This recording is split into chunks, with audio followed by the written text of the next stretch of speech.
The president's former senior advisor, David Axelrod, said this yesterday at the University of Chicago's Institute of Politics. What else would it be?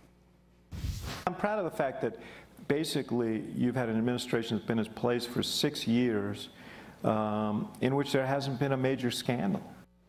A scandal-free administration. Joining us tonight, Pulitzer Prize-winning journalist Michael Goodwin, Republican strategist, Fox News contributor Angela McGlowan. Angela. Yes. I miscounted. I thought they were inundated in scandal. Axelrod set the record straight. How helpful? Let me tell you, with the IRS scandal, the Department of Justice, they spied on James Rosen.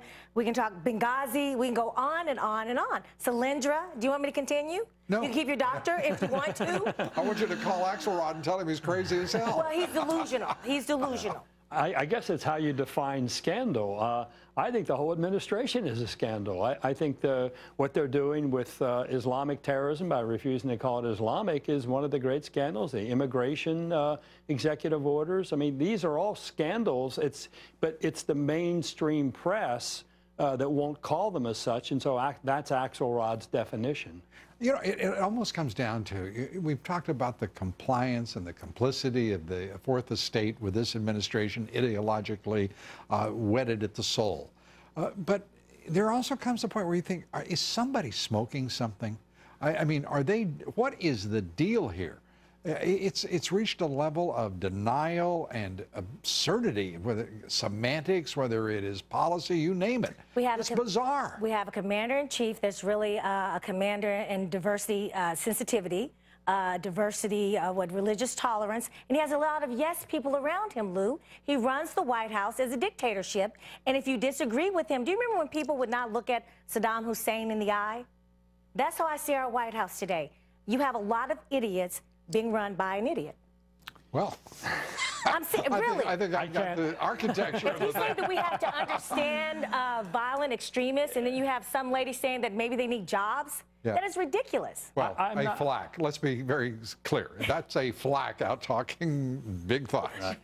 Look, I think one of the things, Lou, is that the president continues this way because he gets away with it. I remember talking to an old political hand years ago about another politician who was just doing a series of stupid things, and I said, when's he going to stop? And this man who was a friend of then the mayor said, when he feels the pain. And I think that's what's true of Obama. We now see him at 50% approval rating again. I mean, this is, to me, inexplicable.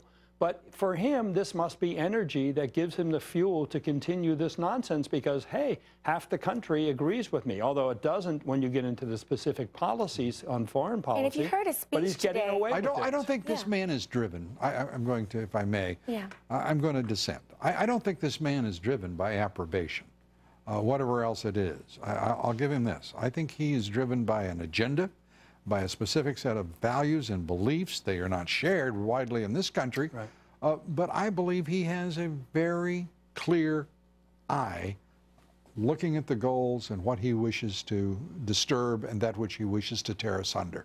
And I think the idea that he is somehow, drifting here, I think he's taken on greater purpose. I agree that he's got this stubborn view of things, but I think that if the public turned against him, Congress would have to fall, even the Democrats in Congress. And so I think that's... You know what the test is going to be here, guys? What? The test is going to be what happens with his fiat being blocked by a federal court judge. We're going to find out what happens. What happens? I'm just speculating.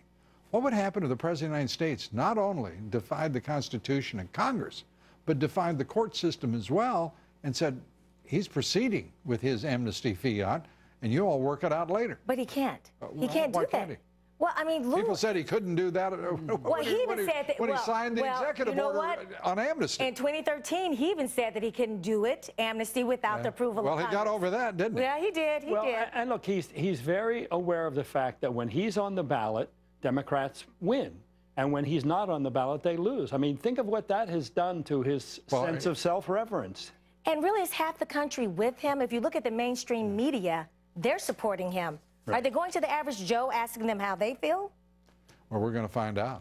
Angela McGlowan, good to have you with us. Michael Goodwin, good to have you here.